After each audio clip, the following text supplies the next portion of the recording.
ଆପଣ ଭାବୁଛନ୍ତି କି ଆପଣଙ୍କ ପଇସାଟା ସେଭ୍ ହେଉଛି କିନ୍ତୁ ସତରେ ସେଇଟା ବୁଡ଼ି ଯାଉନି ତ? ବ୍ୟାଙ୍କରେ ପଇସା ରଖିଲା ମାତ୍ରେ ସେଇଟା କ'ଣ ସୁରକ୍ଷିତ? ନା କି ଆମେ ନିଜେ ବି ଜାଣିନଥାଏ କି ପଇସାଟାକୁ ଭୁଲରେ ହରାଇ ଦେଉଛୁ।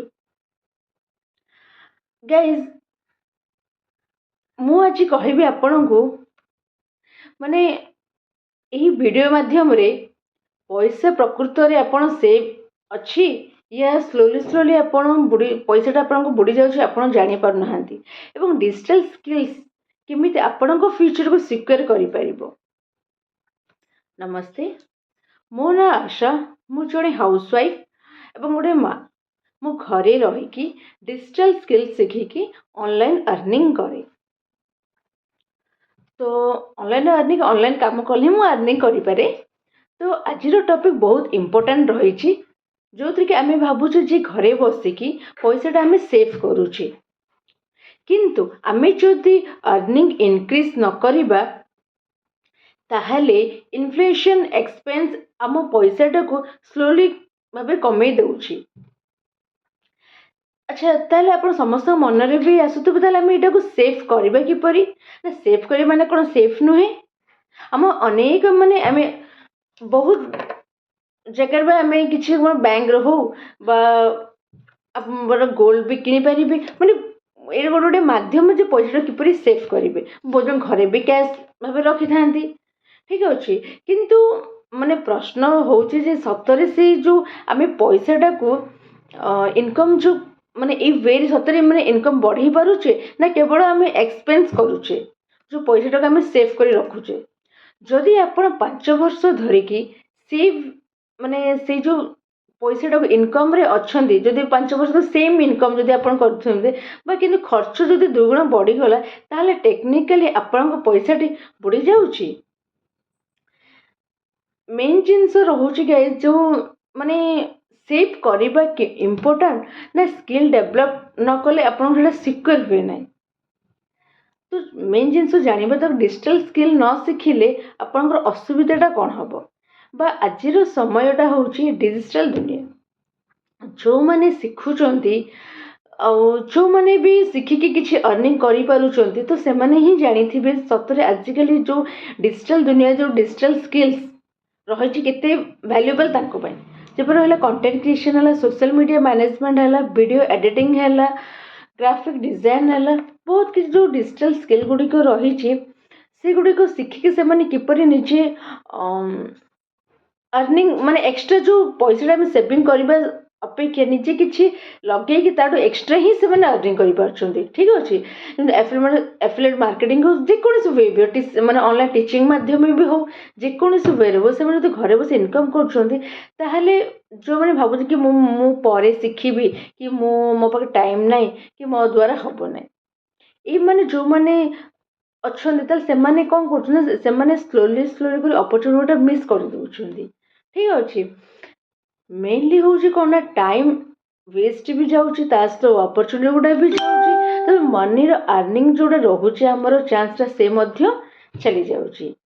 ତ ଲୋକମାନଙ୍କ କ'ଣ ଧାରଣା ଯେ ନା ଏହିପରି ମଧ୍ୟରେ ବି ପଇସା ବୁଡ଼ିଯିବା ସମ୍ଭାବନା। ଦେଖନ୍ତୁ, ଖାଲି ଆମେ ପଇସାଟାକୁ ଖାଲି ସେଭ୍ କଲେ କିଛି ହେବନି। ଖାଲି ସ୍ମାର୍ଟ ମାନେ ଜାଣିବା ବି ଦରକାର ଆଜିକାଲି ଡେଟ୍ କେମିତି ସ୍ମାର୍ଟ ସେଭ୍ କରାଯାଏ। ନା ସ୍ମାର୍ଟ ସେଭ୍ କରାଯାଏ ସ୍କିଲ୍ ଶିଖିଲେ ହିଁ ଆପଣ ସ୍ମାର୍ଟଲି ସେଭ୍ କରିପାରିବେ। କେବଳ ଖାଲି ସେଭ୍ କରିଦେଲେ ଚଳିଯିବନି ହେଲା। ଯେହେତୁ ଆଜିକାଲି ଦୁନିଆ ଯେପରି ଆଗକୁ ବଢ଼ିଲାଣି, ଇନକମ୍ ସୋର୍ସ କ୍ରିଏଟ୍ କରିବା ନିହାତି ଦରକାର, ଠିକ୍ ଅଛି। ଯଦି ଆପଣମାନେ ବି ଯଦି ନା ଦିନକେ ଯଦି ଘଣ୍ଟାଏ ବି ଡିଜିଟାଲ ସ୍କିଲ୍ ଶିଖନ୍ତି, ମାନେ 3 ରୁ 6 ମାସ ଯଦି ଆପଣ ପ୍ରାକ୍ଟିସ୍ ବି କରନ୍ତି, ତ ଆପଣ କିଛି ଦିନ ଗଲା ପରେ ସୋସିଆଲ ମିଡ଼ିଆରେ ଆପଣଙ୍କର କିଛି ଆର୍ନିଂ ବି ହେଇପାରିବ, ଠିକ୍ ଅଛି। କାରଣ 3-6 ମାସ ଯଦି ପ୍ରାକ୍ଟିସ୍ କରିବେ, ଆପ୍ଲାଏ କରିବେ, ତାହେଲେ ଆପଣ ଗୋଟେ ଲେଭେଲକୁ ବି ଆରାମସେ ଯାଇପାରିବେ, ଯାହାଫଳରେ ଏକ୍ସଟ୍ରା ଇନକମ୍ ବି ମଧ୍ୟ ଆପଣ କରିପାରିବେ। ତା ସହିତ ସେଲ୍ଫ କନଫିଡେନ୍ସ ବି ଆପଣଙ୍କ ଆସିବ, ତା ସହିତ ଫାଇନାନ୍ସିଆଲ ସିକ୍ୟୁରିଟି ମଧ୍ୟ ଆପଣ ପାଇବେ, ଫ୍ୟାମିଲି ସପୋର୍ଟ ବି ଆପଣ କରିପାରିବେ। ଯଦି ସେଇ ପଇସାଟା ଆପଣ ଯଦି ରଖିଦେବେ, ତାହେଲେ ଆପଣ କ'ଣ ଏତେ ଆଗକୁ ଯାଇପାରିବେ? ତ ଏଇ ସବୁ ଜିନିଷ ଥରେ ମାତ୍ର ୟୁଜ୍ କଲା ମାନେ ଆପଣ କେତେ ଜିନିଷ ଶିଖିପାରୁଛନ୍ତି, କେତେ ଅର୍ନିଂ କରିପାରୁଛନ୍ତି, ଏସବୁ ଜିନିଷ ଆସିପାରିବ ଆପଣଙ୍କ ଦ୍ୱାରା। ତ ହାଉସୱାଇଫ୍ ମାନଙ୍କ ପାଇଁ ମାନେ ସ୍ପେଶାଲି ହିଁ ମେସେଜ ରହୁଛି, ଆପଣଙ୍କ ଘରେ ଯେଉଁ ରହୁଛନ୍ତି ମାନେ ଆପଣଙ୍କ ମାନେ ନୁହେଁ ଯେ ଆପଣ ମୁଁ ଘରେ ରହୁଛି ମୋ ଡ୍ରିମ୍ ଗୁଡ଼ା ଛୋଟ ଆଉ ମୁଁ ଏତେ କ'ଣ ମୋର 1000 ମାସ ସେଭିଂ କଲେ ମୋର ହେଇଗଲା ଏଇ ମନରେ ଚିନ୍ତାଧାରା ଆସେ ନା। ଯେମିତି ଦେଖନ୍ତୁ ଫୋନ୍ରେ 2-3 ଘଣ୍ଟା ସ୍କ୍ରୋଲ୍ କରୁଛନ୍ତି, ରିଲ୍ ଦେଖୁଛନ୍ତି, ହ୍ୱାଟ୍ସଆପ୍ ମଧ୍ୟ ଆପଣ ୟୁଜ୍ କରୁଛନ୍ତି। ତ ସେଇ ଫୋନ୍ରୁ ହିଁ ଟିକେ ଯଦି ଆମେ ଇନକମ୍ ସୋର୍ସ କରିପାରିବା ଫୋନ୍ଟାକୁ ତାହେଲେ ଅସୁବିଧା ରହିଲା କେଉଁଠୁ? ଯେହେତୁ ଆଜି ପଇସା ସେଭ୍ କରିବା ଠିକ୍, କିନ୍ତୁ ସ୍କିଲ୍ ଶିଖିବା, ଫ୍ୟୁଚରରେ ଇନଭେଷ୍ଟ କରିବା ସେଇଟା ଠିକ୍। ଆପଣ ନିଜେ ଚିନ୍ତା ବି କରିପାରିବେ ନା ଖାଲି ଆମେ ମାସକୁ ପ୍ରତିଦିନ ତ ହେବନି, ମାସକୁ 1000 ସେଭିଂ କରିଦେବା। ସେଇ ଯେଉଁ 1000-2000 ଆମେ ସେଭିଂ କରୁଛେ ସେଥିରେ ୱାନ୍ ଟାଇମ୍ ଆମେ ଯଦି ସ୍କିଲ୍ରେ ଲଗାଇବା ତାହେଲେ ଆମ ଫ୍ୟୁଚର କେତେ ନା ସିକ୍ୟୁର ହେଇପାରିବ। ତ ମେନ୍ ଜିନିଷ ରହିଲା ଆପଣମାନେ ମାସକୁ 2-3 ହଜାର ସେଭ୍ କରୁଛନ୍ତି ଠିକ୍ ଅଛି, କିନ୍ତୁ ଡିଜିଟାଲ୍ ସ୍କିଲ୍ ଶିଖିକି ଯଦି ମାସକୁ 8000 କି 15000 ଇନକମ୍ କରିପାରିବେ ତାହେଲେ ଅସୁବିଧା ରହିଲା କେଉଁଠୁ?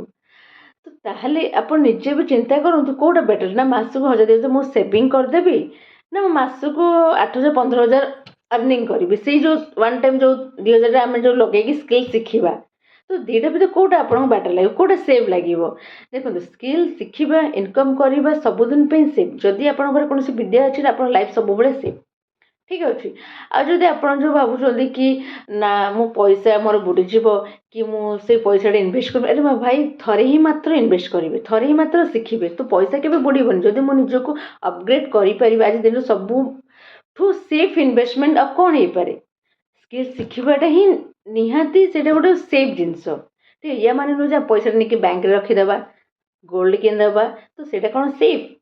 ନା, ସେଟା ଯେତେ ଦିନ ଚାଲିଥିବ ଚାଲେ, କିନ୍ତୁ ସ୍କିଲ୍ ଯଦି ୱାନ୍ ଟାଇମ୍ ଯଦି ଆପଣ ଶିଖିଲେ ନା, ତ ସ୍କିଲ୍କୁ କେହି ଆପଣଙ୍କୁ ଚୋରି କରିପାରିବେ ନାହିଁ। ସ୍କିଲ୍ ଆପଣଙ୍କର କେବେ ବି ବୁଡ଼ିବନି। ଆଉ ଯଦି ସ୍କିଲ୍ ଜାଣିବେ ଲାଇଫ୍ ଟାଇମ୍ ଆପଣ ଇନକମ୍ କରିବେ। ବୁଝିପାରିଲେ? ଯଦି ତ ଗାଇସ୍ ରହିଲି ଯଦି ଆପଣଙ୍କୁ ମୁଁ ମାନେ ଆପଣ ଯଦି ଚାହୁଁଛନ୍ତି ଡିଜିଟାଲ୍ ସ୍କିଲ୍ ଶିଖିକି ଇନକମ୍ କରିବା ପାଇଁ, ଆପଣ ଯଦି ଚାହୁଁଛନ୍ତି ମୋ ପରି ଆଗକୁ ବଢ଼ିବା ପାଇଁ, ତାହେଲେ ଆପଣ କମେଣ୍ଟରେ ଲେଖିପାରିବେ ସ୍କିଲ୍, ଏବଂ ମୋର ଭିଡ଼ିଓଟିକୁ ଲାଇକ୍ ସେୟାର କରିପାରିବେ ଏବଂ ଚ୍ୟାନେଲକୁ ସବସ୍କ୍ରାଇବ୍ ମଧ୍ୟ କରିପାରିବେ, ଯେଉଁଥିରେ କି ଆପଣମାନଙ୍କୁ ୟୁଟ୍ୟୁବ୍ର ଯାହା ବି ମୁଁ ପ୍ଲାଟଫର୍ମ ୱାର୍କ କରୁଛି, କେମିତି ପ୍ରୋସେସ୍ କେଉଁ ପ୍ରୋସେସ୍ କରୁଛି ତାର ଡିଟେଲ୍ସ ଡିଜିଟାଲ୍ ସ୍କିଲ୍ ବିଷୟରେ ମୁଁ ଯାହା ଜାଣିଛି ଆପଣଙ୍କୁ ରିଏଲିଟି ଆପଣଙ୍କ ପାଖରେ ଆଣିଦେବି, ଏବଂ ଆପଣଙ୍କର ନିଜେ ବି ଜାଣିପାରିବେ ସତରେ ପଇସାଟା ସେଭ୍ ହେଉଛି କି ନାହିଁ ଡିଜିଟାଲ୍ ସ୍କିଲ୍ ଶିଖିଲେ। ଆପଣ ସେଇ ଜିନିଷ ବି ନିଜେ ଜାଣିବେ। ଯଦି ଆପଣଙ୍କୁ ଲାଗିଲା ଡିଜିଟାଲ୍ ସ୍କିଲ୍ ରିଏଲିଟି କେବଳ ସେଭ୍ କରିଲେ ମାନେ ଚଳିବ ନାହିଁ, ତାହେଲେ ସ୍କିଲ୍ ଶିଖନ୍ତୁ ଏବଂ योर मनी इज सेफ और seeking truth for housewife. बुझिपारे? तो ଆପଣ ଯଦି ଶିଖିବା ପାଇଁ ଚାହୁଁଛନ୍ତି ଆଗକୁ ଆସନ୍ତୁ, ଶିଖିପାରିବେ। ଏବଂ ଯଦି ଯେଉଁ ହାଉସ୍ ୱାଇଫ୍ ମାନେ ଇଣ୍ଟରେଷ୍ଟେଡ୍ ଶିଖିବା ପାଇଁ, ତାହେଲେ ମୋର କମେଣ୍ଟରେ ସ୍କିଲ୍ ଲେଖିକି ଟାଇପ୍ କରିଦିଅନ୍ତୁ, ମୁଁ ଆପଣଙ୍କୁ ପର୍ସନାଲ୍ ମେସେଜ୍ କରିବି ଏବଂ ଶିଖେଇଦେବି। ଆପଣ ବି ମୋ ପରି ସେଲ୍ଫ ଇଣ୍ଡିପେଣ୍ଡେଣ୍ଟ ବି ହେଇପାରିବେ। କହିଲି ନମସ୍କାର।